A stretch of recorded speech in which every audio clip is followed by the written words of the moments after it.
പാടിയിട്ടുള്ള ഗാനമാണിത്. യേശു തന്നെ പാടിയിട്ടുള്ള സങ്കീർത്തനമാണിത്.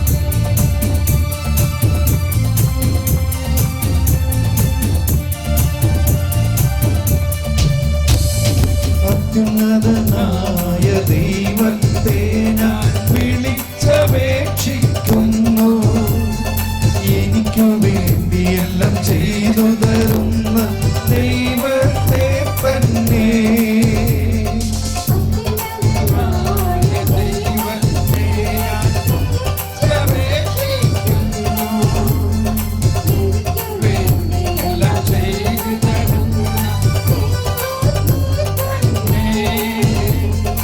അവിടുന്ന് സ്വർഗത്തിൽ നിന്ന് സഹായമയച്ചെന്നെ രക്ഷിക്കും. എന്നെ ചവിട്ടി മെതിക്കുന്നവരെ അവിടുന്ന് ലജ്ജിപ്പിക്കും.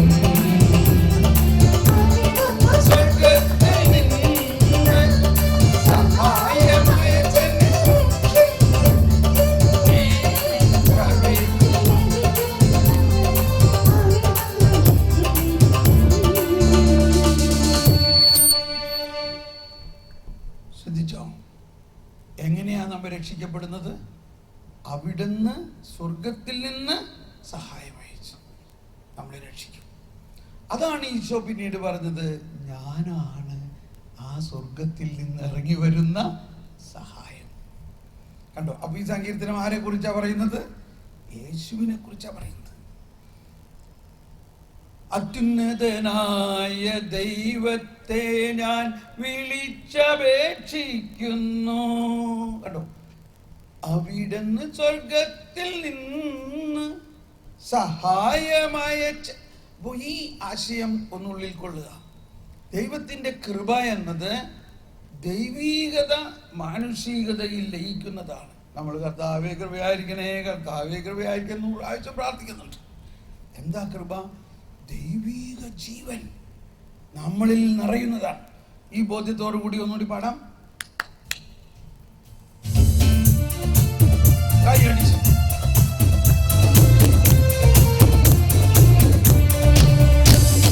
അത്യുന്നതനായ ദൈവത്തെ ഞാൻ വിളിച്ചപേക്ഷിക്കുന്നു.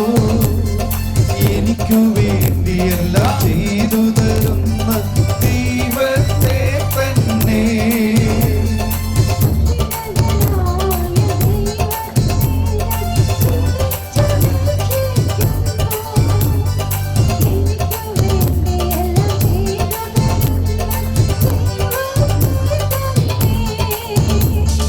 അവിടുന്ന് സ്വർഗത്തിൽ നിന്ന് സഹായമയച്ചെന്നെ രക്ഷിക്കും. എന്നെ ചവിട്ടി മെതിക്കുന്നവരെ അവിടുന്ന് ലജ്ജിപ്പിക്കും.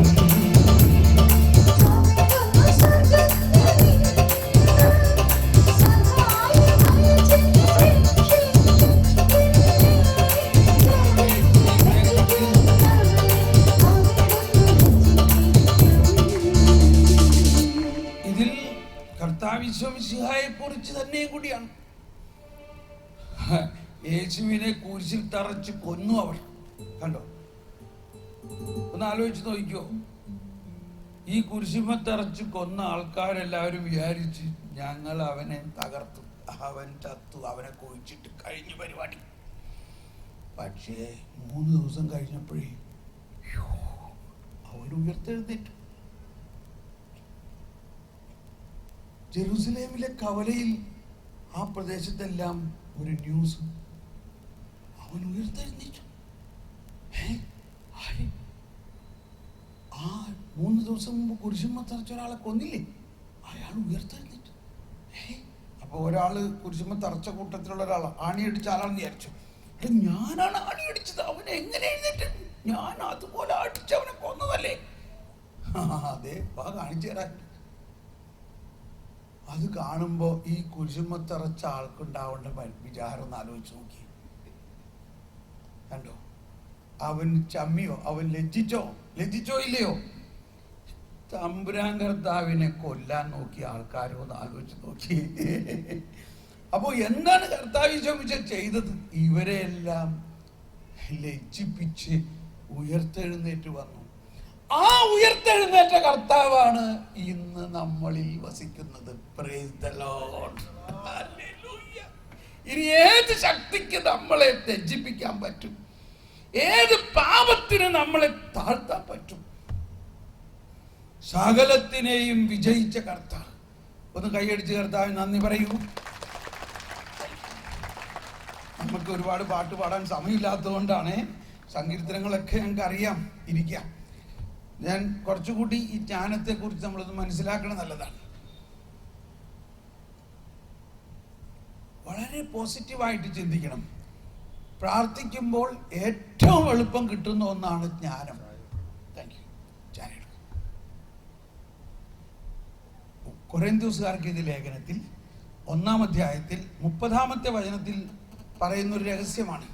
നമ്മുടെ ജീവിതത്തിന്റെ ഉറവിടം തന്നെ കർത്താവ് ഈശോമിശിഹായാണ്. നമ്മുടെ ജീവിതത്തിന്റെ ഉറവിടം തന്നെ അവിടെ നിന്നാണ്. കർത്താവ് ഈശോമിശിഹായാണ്. എന്നിട്ട് അവിടെ എഴുതിയിരിക്കുന്നതെന്ന് എല്ലാവരും ഏറ്റുപറഞ്ഞ് വായിക്കാം. 1 കൊരിന്ത്യൻസ് 1-ാം അധ്യായത്തിൽ 30-ാമത്തെ വചനം. യേശു ക്രിസ്തുവിലുള്ള നിങ്ങളുടെ ജീവിതത്തിന്റെ ഉറവിടം അവിടുന്നാണ്. ദൈവം അവനെ നമുക്ക് ജ്ഞാനവും നീതിയും വിശുദ്ധീകരണവും പരിത്രാണവും ആക്കിയിരിക്കുന്നു. ഒന്നെല്ലാവരും കരം ഉയർത്തി ശബ്ദം ഉയർത്തിയേറ്റ് പറഞ്ഞ് യേശു ക്രിസ്തുവിലുള്ള നിങ്ങളുടെ ജീവിതത്തിന്റെ ഉറവിടം അവിടുന്നാണ്. ദൈവം അവനെ നമുക്ക് ജ്ഞാനവും നീതിയും വിശുദ്ധീകരണവും പരിത്രാണവും ആക്കിയിരിക്കുന്നു. അപ്പൊ ആദ്യത്തെ പടി എന്താ? ജ്ഞാനമാക്കിയിരിക്കുന്നു. ദൈവം അവനെ നമുക്കായി ജ്ഞാനമാക്കിയിരിക്കുന്നു. എന്നിട്ട് ആ ജ്ഞാനസ്നാനം, ഈ വാക്ക് മാമോദീസയ്ക്ക് ജ്ഞാനസ്നാനം എന്നുള്ളൊരു പേര് മലയാളത്തിൽ മാത്രമേ ഉള്ളൂ. നമ്മൾ ശരിക്കും ദൈവത്തിന്റെ ജ്ഞാനം മുഴുവനും നമുക്ക് തന്നിട്ടുള്ളതാണ്. പക്ഷേ അത് ഓരോ കാലയളവിലനുസരിച്ച് തുറക്കണം. ഇപ്പൊ വിവാഹ ജീവിതത്തിന് വേണ്ട ജ്ഞാനം മാമോദീസായിൽ തന്നെ തന്നിട്ടുള്ളതാണ്. നമ്മുടെ വിളി, ഇപ്പൊ ഒരു സിസ്റ്റർ ആകാനുള്ളൊരു വിളി മാമോദീസായിൽ തന്നെയുള്ള വിളിയാണത്. വിവാഹിതനാകാനുള്ള വിളി മാമോദീസായിൽ തന്നെ ഉള്ളതാ.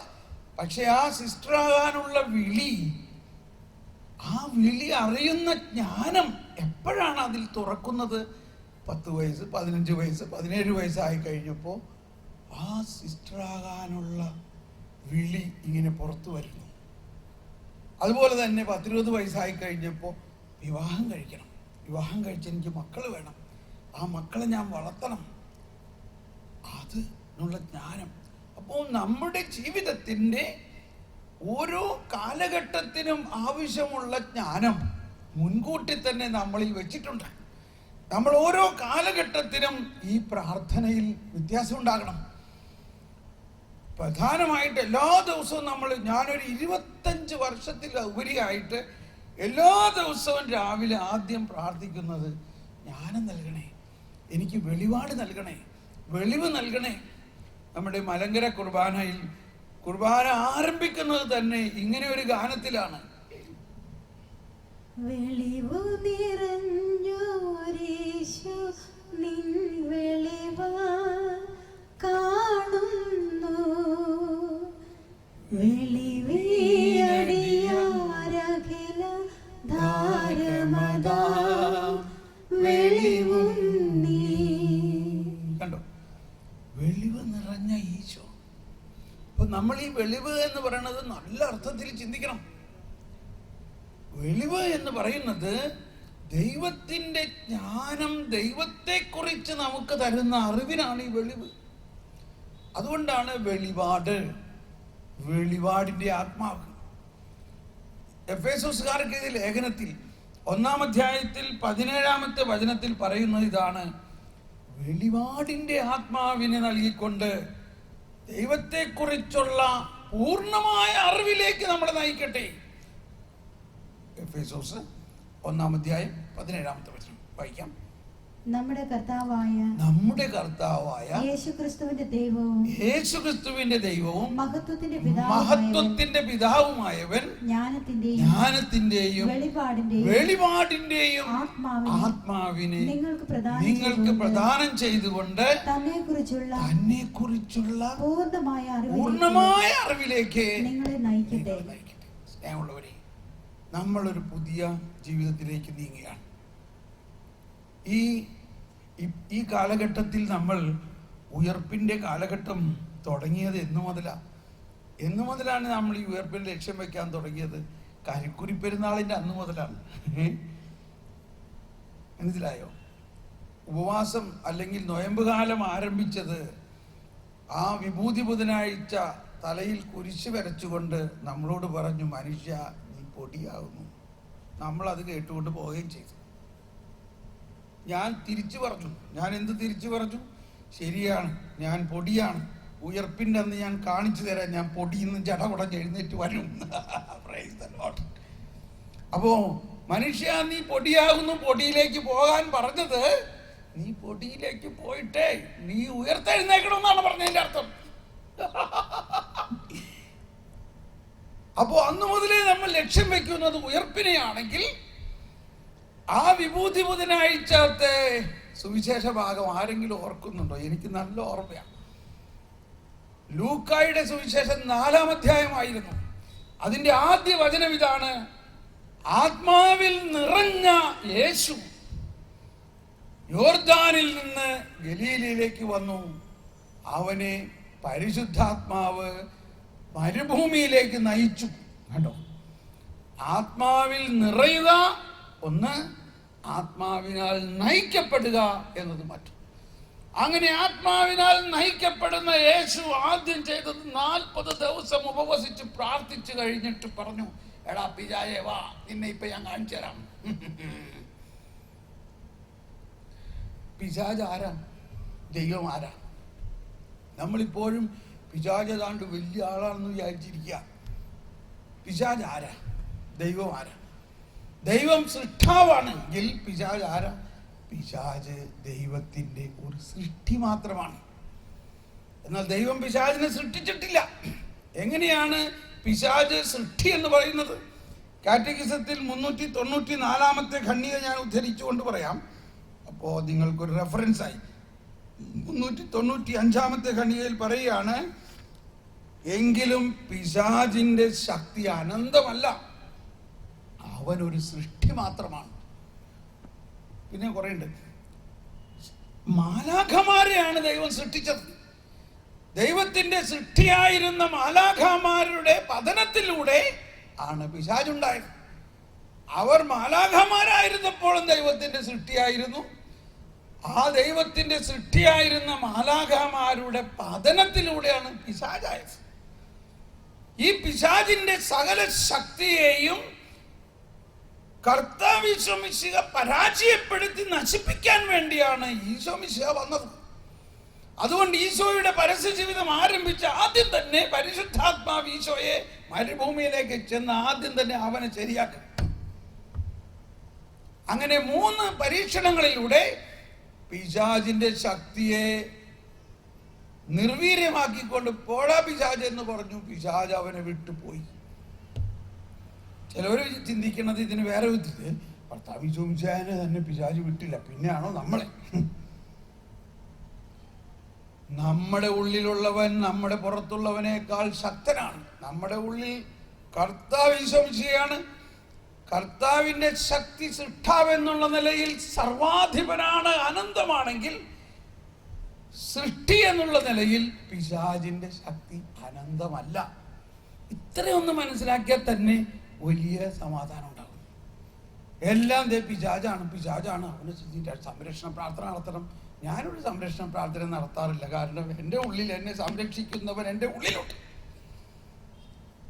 ഞാനും പണ്ട് സംരക്ഷണ പ്രാർത്ഥനയ്ക്കൊക്കെ വേണ്ടി പ്രാർത്ഥിക്കാം.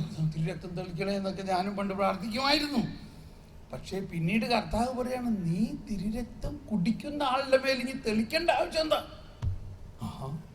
ശരിയാണല്ലോ. നമ്മൾ വിശുദ്ധ കുർബാനയിൽ എല്ലാ ദിവസവും എന്താ സ്വീകരിക്കുന്നത്? എന്താണ് ഈശോ നമ്മൾക്ക് നൽകിയിരിക്കുന്നത്? ഇത് എൻ്റെ രക്തമാകുന്നു, നിങ്ങൾ തെളിച്ചോളാനാണോ പറഞ്ഞത്? എന്തിനാണ് ഈ രക്തം തന്നത്? നിങ്ങളിത് പാനം ചെയ്യുവിൻ. എന്താണ് രക്തം പാനം ചെയ്യുക എന്നതിൻ്റെ അർത്ഥം? രക്തം എന്ന് പറയുന്നതിൻ്റെ അർത്ഥം ജീവനാണ്. ഏതൊരു ജീവിയിലും രക്തം വാർന്നു പോയാൽ ജീവൻ പോയി. അപ്പോൾ രക്തം ആ അവസ്ഥ, ആ ജീവന്റെ ജീവനാണ്. യേശുവിൻ്റെ തന്നെ രക്തം മുഴുവനും വാർന്നു, ജീവൻ പോയി. അതാപ്പോ യേശു രക്തം തരുന്നു എന്ന് പറയുന്നതിന്റെ അർത്ഥം യേശുവിൻ്റെ ജീവൻ നമ്മുടെ ജീവനുമായിട്ട് ലയിപ്പിക്കുന്നു എന്നർത്ഥം. അങ്ങനെ യേശുവിൻ്റെ സർവാധിപനായ യേശുവിൻ്റെ ജീവൻ നമ്മുടെ ജീവനുമായി ലയിപ്പിച്ചു കഴിഞ്ഞിരിക്കുന്ന മാമോദീസായിലൂടെ ജീവന്റെ മുദ്ര കുത്തിയ എന്നെ ആക്രമിക്കാൻ ഏത് പിശാച് വരും പറയും. അന്ന് ഇസ്രായേൽ ജനത്തെ ഈജിപ്തിൽ നിന്ന് കൊണ്ടുവരുമ്പോൾ പറഞ്ഞു, ഇന്ന് ഇസ്രായേൽ കുടുംബങ്ങളെല്ലാവരും കുഞ്ഞാടിനെ അറുത്ത് കുഞ്ഞാടിന്റെ രക്തം അവരുടെ കട്ലപ്പടികളിൽ മുദ്ര കുത്തണം. കുഞ്ഞാടിന്റെ രക്തത്താൽ മുദ്ര കുത്തപ്പെട്ട കട്ലപ്പടികളിൽ ഒരു പിശാചും കയറില്ല, ഒരു സംഹാരദൂതനും കയറില്ല. Praise the Lord. അന്ന് അവർ ആ കുഞ്ഞാടിനെ അറുത്ത് രക്തം കൊണ്ട് കട്ലപ്പടികൾ പൂശിയപ്പോൾ കണ്ടല്ലോ നമ്മൾ, ഒറ്റ ഇസ്രായേൽ കുടുംബത്തിലും പിശാച് കയറിയില്ല. അതിനേക്കാൾ എത്രയോ ശക്തമായ കർത്താവ് ഈശോ മിശിഹ തന്നെയായ കുഞ്ഞാടിന്റെ രക്തത്താൽ നമ്മുടെ കട്ടപ്പടികളിൽ മാമോദീസായിലൂടെ മുദ്ര കുത്തിയിരിക്കുന്ന ഈ കട്ടപ്പടിയുടെ ഉള്ളിൽ ഏത് പിശാചിന് കയറാൻ പറ്റും? Praise the Lord. ഇതാണ് നമ്മുടെ വിശ്വാസം. നമ്മുടെ വിശ്വാസം ഇതാണ്. നമ്മൾ വിശ്വസിച്ചാൽ മതി. ഇപ്പൊ നമ്മുടെ വീട്ടിന്റെ മുമ്പിൽ നമ്മുടെ കൊച്ചു കളിക്കുകയാണ്. ആ കൊച്ചിനെ ഒരു പട്ടി കടിക്കാൻ വന്നു. അമ്മയപ്പനും നോക്കി നിൽക്കുകയാണ്. അവൻ സംരക്ഷണ പ്രാർത്ഥന എടുത്തിട്ടില്ല, അതുകൊണ്ട് അവനെ സഹായിക്കണ്ടെന്ന് വിചാരിക്കോ നിങ്ങൾ? അതോ അവനെ ഓടിച്ചെന്ന് വാരിയെടുക്കുമോ? അതാണ് നമ്മുടെ വിശ്വാസം. അപ്പൊ നമ്മുടെ വിശ്വാസം ഇത് ആരെയും കുറ്റപ്പെടുത്തുന്നതല്ല, ഇത് നമ്മുടെ വിശ്വാസം വളരണം. ഓരോ കൺവെൻഷനിലും നമ്മുടെ വിശ്വാസം വളരുകയാണ്. അപ്പോൾ നമ്മൾ ഇന്ന് വിശ്വസിക്കുന്നത് ഈ ശക്തനായ കർത്താവ് നമ്മുടെ ഉള്ളിലുണ്ട്. എന്നാൽ അതോടൊപ്പം ആ കർത്താവ് ജ്ഞാനമാണ്. സമയമായില്ലേ? ആ കർത്താവ് ജ്ഞാനമാണ്. അപ്പൊ നമ്മളിപ്പോ എല്ലാവരും സമ്മതിച്ചിരിക്കുന്നു, നാളെ രാവിലെ 4 മണിക്ക് നമ്മളെല്ലാം എണീക്കുന്നു. കൊച്ചുകുട്ടികൾ എണീക്കണ്ട, അവർ പിന്നെ എണീറ്റാൽ മതി. മാതാപിതാക്കൾ എണീക്കുന്നു. നമ്മൾ പ്രാർത്ഥിക്കേണ്ടത്, ഓ ദൈവമേ, അങ്ങയുടെ ജ്ഞാനം എൻ്റെ സ്നാനത്തിലൂടെ എനിക്ക് നൽകപ്പെട്ട് കഴിഞ്ഞിരിക്കുന്നു. ആ ജ്ഞാനം എന്നിൽ തുറക്കട്ടെ. ജ്ഞാനം, അറിവ്, വിവേകം, സ്നേഹം, ശാന്തി, ആനന്ദം, ഇതിനു വേണ്ടി നമ്മൾ പ്രാർത്ഥിക്കണം. നമ്മൾ ഇനി അല്പസമയം ഈശോയെ എഴുന്നള്ളിച്ച് വെച്ച് പ്രാർത്ഥിക്കാൻ പോവുകയാണ്. അപ്പോഴും നമ്മൾ ഇതിനൊക്കെ വേണ്ടി പ്രാർത്ഥിക്കുകയും നമ്മൾ കൂടുതലായിട്ട് ഇന്നലെ നമ്മൾ പ്രാർത്ഥിച്ച പോലെ നമ്മളിലുള്ള ഫരിസേയ മനോഭാവത്തെ അകറ്റിക്കൊണ്ട് ക്രിസ്തു മനോഭാവമാക്കാൻ വേണ്ടി നമ്മൾ പരിശ്രമിക്കണം. Praise the Lord. ഒരു ഇതാ ഇന്നലത്തെ സ്തോത്ര കാഴ്ച